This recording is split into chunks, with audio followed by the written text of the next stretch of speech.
I think it's the right time to talk about Ferran Torres. Recently उनका form बहुत अच्छा रहा है, तो बात करते हैं फेरान टोरेस के बारे में कि उनकी स्टार्टिंग कैसे रही, वो बार्सिलोना में कैसे आए, उनके पिछले 3 साल कैसे रहे हैं बार्सिलोना में, इस बारे में बात करते हैं। Ferran Torres was born on 29 Feb 2000। Technically उनकी एज 4 साल है। अब मेरे को कमेंट सेक्शन में बताओ कि अपना बर्थडे वो 28 फेब को मनाते हैं, 1 मार्च को मनाते हैं। He is originally from Valencia, और वहाँ पे वो वलेंसिया के लिए ही खेले थे, उनकी अकेडमी के लिए, फर्स्ट टीम के लिए भी उनके लिए खेले, एंड वो फीचर किए वलेंसिया के लिए, डेब्यू करी उन्होंने और उनके लिए गोल्स भी मारे। Then after that Manchester City came calling उस टाइम पे, और अभी भी पेप गार्डियोला मैनेजर हैं मैनचेस्टर सिटी के, तो वो काफ़ी सारे स्पेनिश प्लेयर्स को स्काउट करके लाते थे। उनमें से थे एक फेरान टोरेस, एरिक गार्सिया भी थे, और ब्राहिम डियाज जो रियल मैड्रिड में खेलते हैं। He had a decent run in Manchester City. वो फर्स्ट टीम के लिए ज़्यादा खेलते नहीं थे, सब्स्टिट्यूट की तरह ही आते थे, कम कम मैचेस खेलते थे। डिसेंट लगा, अच्छा लगा। उन्होंने अपना आखिरी मैच था अगेंस्ट न्यू कासल, 4-3 जीती थी मैनचेस्टर सिटी। वहाँ पे उन्होंने हैट्रिक भी स्कोर करी थी। फर्स्ट टीम में उनको ज़्यादा चांस नहीं मिलता था, एंड बार्सिलोना केम कॉलिंग। उस टाइम पे मेसी छोड़ के चले गए थे, तो बार्सिलोना को नई रीइंफोर्समेंट्स चाहिए थी, नए प्लेयर्स चाहिए थे, and Ferran Torres at that time was one of those budding stars जो इवेंचुअली बार्सिलोना के अटैक में हेल्प कर सकते हैं मेसी के जाने के बाद। He was sold to Barcelona for 55 million, and वो हमारे लिए एक ठीक ठाक से एक प्रॉस्पेक्ट साबित हुए अभी तक। क्लब करियर उनका ठीक चल रहा था, और स्पेनिश नेशनल टीम से भी उनको कॉलअप्स आते थे। इंडिया में अंडर 17 वर्ल्ड कप हुआ था, स्पेन फाइनल में पहुंची थी, और उस टाइम फेरान टोरेस भी आए थे इंडिया में। I was the part of the Spanish national team, support staff member था, और वहाँ पे 1 महीने में फेरान टोरेस के साथ मैंने काम किया। So there is a personal touch to this story कि फेरान टोरेस को मैं जो जानता हूँ और वाई आई लाइक हिम, थोड़ा मेरे लिए उनके लिए एक रहेगा कि I hope he does well in Barcelona, और वो जहाँ पे भी जाएं। जब वो इंडिया आए थे तभी से हम सबको पता था कि he will become a big star. वो Abel Ruiz and Sergio Gomez top 3 players है उस टाइम पे, जिन्होंने हमें फाइनल में पहुंचवाया था अंडर 17 वर्ल्ड कप के।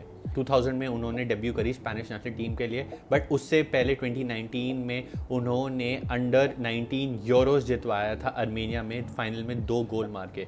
एंड इवेंचुअली उनको जब मेन टीम से कॉल अप आया, वहाँ पे भी उन्होंने काफ़ी अच्छा परफॉर्म किया। हमने उनको एक हैट्रिक मारते हुए भी देखा था अगेंस्ट जर्मनी। मैनुअल नॉयर को उन्होंने बीट किया, वो मैच स्पेन 6-0 जीती थी। तो वहाँ पे हमें एक बिलीव हुआ कि Ferran Torres can be a superstar for Spain and for the club. 2021 euros में भी हमने उनको देखा, जहाँ पे वो खेल रहे थे काफ़ी अच्छा, मेन प्लेयर थे हमारे, सेमीफाइनल्स में पहुंचे थे, और उस टूर्नामेंट में फेरान टोरेस की काफ़ी अच्छी परफॉर्मेंस थी अंडर लुइस एनरिके। जो करंट यूरो स्पेन जीती है 2024 में, उस स्क्वाड में भी फेरान टोरेस थे, जहां पे उन्होंने 1 गोल मारा अगेंस्ट अल्बानिया। दूसरे मैचेस में वो ज़्यादा फीचर नहीं हुए, बट वो स्पेनिश टीम में हमेशा फीचर होते रहते हैं, कॉलअप्स उनको आते रहते हैं। अब वापस आते हैं उनके क्लब करियर के बारे में। बार्सिलोना ने उनको साइन किया, तो हमें लगा ये बडिंग स्टार होंगे। मैं उनके जो पिछले 3 साल है उसके बारे में ज़्यादा बात नहीं करूँगा, क्योंकि हम सबको पता है कि उनके 3 साल कुछ ज़्यादा अच्छे नहीं रहे, उनका रिकॉर्ड कुछ ज़्यादा अच्छा नहीं है। इधर उधर मैचेस में उन्होंने परफॉर्म किया। आई रिमेंबर एथलेटिको मैड्रिड के अगेंस्ट उन्होंने विनर मारा हुआ है। इंपॉर्टेंट मैचेस में कहीं ना कहीं उन्होंने स्कोर किया हुआ है। वी ऑल्सो रिमेंबर जो 4-0 हम जीते थे एल क्लासिको, जहाँ पे ओबामेयांग ने गोल मारा था, आराउखो ने गोल मारा था, फेरान टोरेस ने भी उस मैच में गोल मारा था। तो उनकी परफॉर्मेंस आती थी, बट कंसिस्टेंसी के नाम पे हमें कुछ ज़्यादा देखने को नहीं मिलता था उनसे। लास्ट ईयर की बिगनिंग में उन्होंने 4 मैच में 5 गोल मारे थे, एक फ्री किक भी कन्वर्ट की थी, तो वहाँ हमें लगा कि now we can see the best of Ferran Torres. But जैसे सीज़न आगे बढ़ा, बार्सिलोना का सीज़न डीरेल हुआ, और साथ में हुआ फेरान टोरेस का भी सीज़न बिल्कुल डीरेल। लास्ट सीज़न वो बहुत ही ज़्यादा ख़राब एक्सपोज हुए, मिस पे मिस, ओपन गोल मिस, बिल्कुल भी अंडर कॉन्फिडेंट लग रहे हैं, बॉल को लेकर रन नहीं कर पा रहे, प्लेयर को कट इन नहीं कर पा रहे। हमें कभी समझ ही नहीं आया कि वो किस चीज़ में ज़्यादा अच्छे हैं, उनकी बेस्ट पोजीशन क्या है, नंबर 9 है, लेफ्ट पे है, राइट पे है। तो लास्ट सीज़न से उनको बहुत ज़्यादा क्रिटिसिज्म मिलने लग गया था फॉर बार्सिलोना। इस सीज़न की बिगनिंग में भी हमें ज़्यादा उनसे उम्मीद नहीं थी, वो अंडर कॉन्फिडेंट तो लगते ही थे। और फिर मैनेजर्स चेंज हुए तो हांसी फ्लिक ने सबको अपॉर्चुनिटी दी। उन्होंने अंसु फाटी को अपॉर्चुनिटी दी, पेनिया को अपॉर्चुनिटी दी, फेर्रान को अपॉर्चुनिटी दी, एरिक गार्सिया को अपॉर्चुनिटी दी। इवेंचुअली तो हमें लगा कि हांसी फ्लिक के अंडर वो अच्छा करेंगे, बट सीज़न की स्टार्ट उनकी बिल्कुल भी अच्छी नहीं हुई थी। अब ऑनलाइन क्रिटिसिज्म ऑनलाइन हेट में कन्वर्ट हो गया था। उन्होंने एज अ सब्स्टिट्यूट गोल मारा था वाइडोलेट वाली गेम में, जहां हम 7-0 जीते थे, बट उसके बाद उनके लिए चीज़ें हो गई बहुत ही ज़्यादा ख़राब। जिरोना का होम मैच हम खेल रहे थे, जहाँ पे हम कंफर्टेबली मैच जीत रहे थे। फेरान टोरेस को हांसी फ्लिक ने उतारा, और वहाँ पे सिर्फ 17 मिनट वो पिच पे थे, और उन्होंने एक अनइंटेंशनल रेड कार्ड ले लिया था। क्रिटिसिज्म और हेट काफ़ी ज़्यादा बढ़ गया था उनके अगेंस्ट, और एक फोटो आई थी जहाँ पे उस मैच में रॉबर्ट लेवेंडोस्की ने अपने 100 मैचेस कंप्लीट किए थे।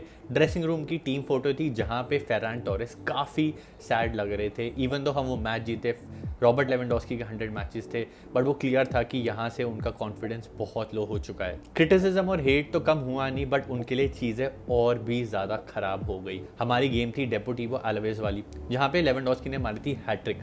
वहाँ पे उनको मैच स्टार्ट करने की अपॉर्चुनिटी दी हांसी फ्लिक ने, but things got really bad for him. उन्होंने एक लॉन्ग बॉल डाली और इवेंचुअली वो लॉन्ग बॉल यमाल से रफीनिया के पास है और वो गोल हो गया।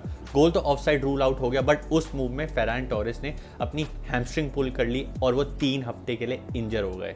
ऑलरेडी लो ऑन कॉन्फिडेंस है और सोचो उसके ऊपर इंजरी आ गई। यहाँ से उनका करियर और उनका बार्सिलोना में रहना बिल्कुल भी मुमकिन नहीं लग रहा था। हमको लग रहा था कि हम उनको विंटर ट्रांसफर में सेल कर देंगे, बट जैसे ही वो इंजरी से वापस आए चीज़ें एकदम बदल गई। और यही है वो हांसी फ्लिक का मैजिक, जो उनके अंडर खेलता है उनको वो ऐसा कॉन्फिडेंस देते हैं कि वो एकदम, इंग्लिश में हम बोलते हैं ना, फ्लिप द स्क्रिप्ट हो गई थी वहाँ पे।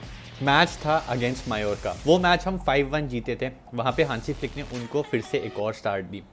फेरान टोरेस ने काफ़ी स्क्रैपी गोल मारा, बट अ प्लेयर जो लो ऑन कॉन्फिडेंस है, अगर वो गोल मारे ना तो बहुत उनके लिए इंपॉर्टेंट होता है कि चलो मैं स्कोर शीट पे तो आ रहा हूँ, और वहाँ से चीज़ें उनके लिए चेंज होना शुरू हो गई।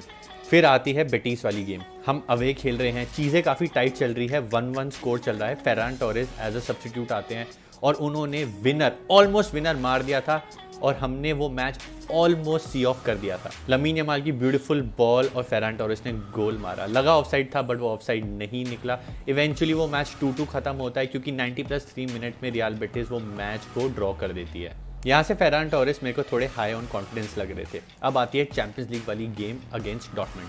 हम चैंपियंस लीग में तो बहुत अच्छा खेल ही रहे थे, अब ये वाले मैच में हम हार रहे थे 2-1। फेरान टोरेस फिर से आते हैं एज अ सुपर सब, इक्वलाइजर मारते हैं, मैच को 2-2 करते हैं। चलो हमें लगता है right place at the right time है, बट यहाँ पे सिचुएशन एकदम ही चेंज हो जाती है। फिर से वही बेटीस वाली मूव जहाँ पे लमीन यमाल कट इन करते हैं, एक थ्रू बॉल डालते हैं टू फेरान। फेरान का टच अच्छा नहीं होता, थोड़े वाइड चले जाते हैं, but he finishes 3-2। Ferran Torres score 2 goals और उन्होंने हमको मैच जितवा दिया अगेंस्ट बोरुसिया डॉर्टमुंड इन सिग्नल इडूना पार्क। यहाँ से धीरे धीरे करके फैंस और मैनेजमेंट को उन पे ट्रस्ट आने लग जाता है, वो और ज़्यादा फीचर होने लग जाते हैं। फिर एक और गेम आती है चैंपियंस लीग की, बेनिफिका वाली गेम हम सबको याद है, क्या सुपर गेम थी, प्योर सिनेमा था, और उस सिनेमा के मेजर प्लेयर थे फेरान टोरेस। अब फेरान टोरेस ने क्या किया था, बॉल हमें याद है पिंग पोंग हो रही थी, पेनल्टी शाउट्स हो रही थी, इवेंचुअली बॉल डी से निकल के आती है फेरान टोरेस के पास। फेरान टोरेस करते हैं बॉल को चेस्ट और एक लॉन्ग बॉल खिलाते हैं। हमें लगता है कि वो क्लियर कर रहे हैं, क्योंकि कैमरा एंगल रफीनिया को नहीं दिखा रहा अभी तक। उन्होंने बॉल आगे मारी और हमने देखा वहाँ पे रफीनिया है, रफीनिया रन किया, कट इन एंड गोल। बहुत ज़्यादा वो इंटेंशनल पास थी बाय फेरान टोरेस, वो तुक्का नहीं था, वो क्लियरेंस नहीं थी, वो एक इंटेंशनल पास थी बाय फेरान टू रफीनिया, और उन्होंने वो एक सुपर असिस्ट दी। एंड चीज़ें यहाँ पे ख़त्म नहीं हुई। अब आती है वेलेंसिया वाली गेम, ला लीगा वाली।